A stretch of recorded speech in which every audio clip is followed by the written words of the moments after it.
So the reason I put Henrik in front of Pavel, and I thought a lot about this, as I'm sure everyone did when they started putting their list together, was Henrik just had a wider breadth of a career. He has the captaincy, he's the great guy in the community.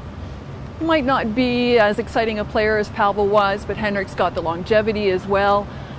It was a big debate for me, absolutely. It was a big debate for me to split up the twins, to put Pavel in between Henrik and Daniel as well. I thought about that long and hard at the time as well. So that's why Henrik before Pavel. But here's why I chose Pavel.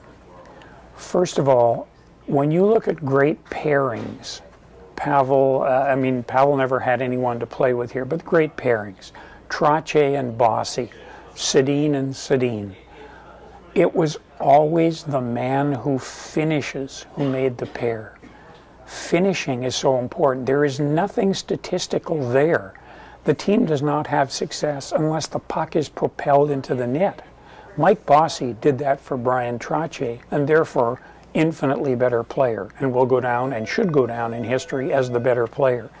Daniel did that for Henrik, which is one of the reasons why Henrik's production has plummeted in the latter section of his career, because Daniel is no longer shooting the puck into the net for him. He can't make plays to a stiff, right? So, well, I mean, not that Daniel's a stiff, but a lesser player now.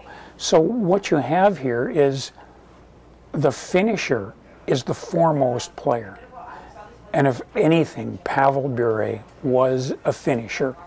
Remember, he had no one to play with here. He was playing with centers like Ryan Walter for some of his career. Now, had Igor Larionov, who was here for the first year of Pavel when he won the Rookie of the Year, scored 34 goals in 60 games or so, had Igor been here for a 10-year period, which is pretty much the stretch of his career here, then Pavel, I think, would have put up massive, massive numbers in his time in Vancouver.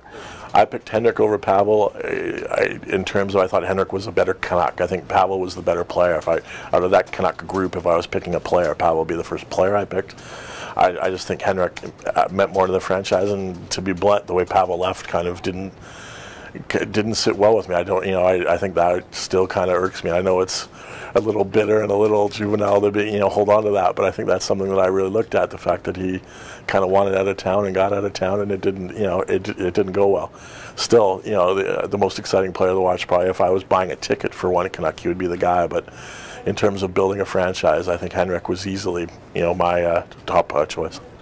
I picked Henrik over Pavel, and I did so because community service was part of the criteria, and I think Henrik Sedin scores huge points on that front, and in fact I think Pavel Bure scores negative points in that category. In terms of pure offensive talent, probably Pavel over Henrik, although Henrik certainly has the passing, Pavel the goal scoring, but that wasn't the sole criteria. There were many criteria listed, including community service, and I thought Henrik far outperformed Bure on that score.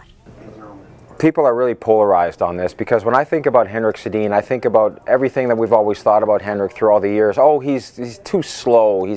He's too vulnerable to a hit. He can't make the plays. Now he's starting to get older. He's going to be 34 in September. Maybe his best days are behind him.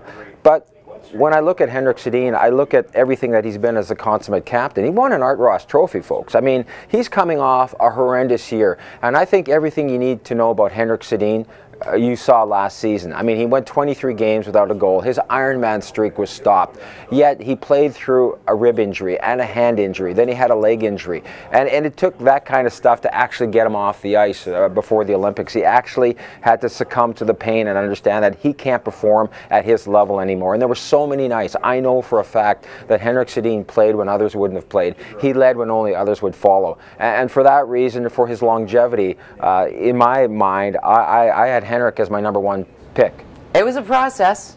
Would it be too much to say I flipped a coin?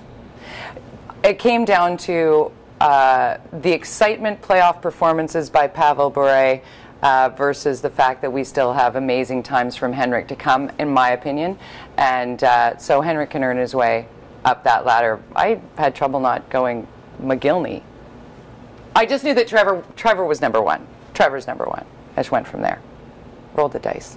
Well, I picked Henrik as the greatest Canuck of all time on this basis. We were picking the greatest Canuck, not the greatest player, not the most prolific, the most exciting, just the greatest Canuck. And to me, that brought in all the things, all the boxes Henrik checks that Pavel doesn't necessarily, and that's his, his character, his leadership, his ability to make the other players around him better. Pavel was the greatest individualist in Canucks history. I'm not sure if he made the players around him substantially better, and I don't ever see him being named the captain of the team. Henrik is the captain, and I think that Hart Trophy he had really is what separates him from the other guys. He's the only player in Canucks history to have an award of that stature, and I just think that separates him a little bit. Pavel's a fascinating character. I kind of think of him as the Mickey Mantle of the NHL at his peak. Might have been the best player in the league, and if he could have sustained that level for maybe another 4 or 5 years, I think you're talking about the best of all time.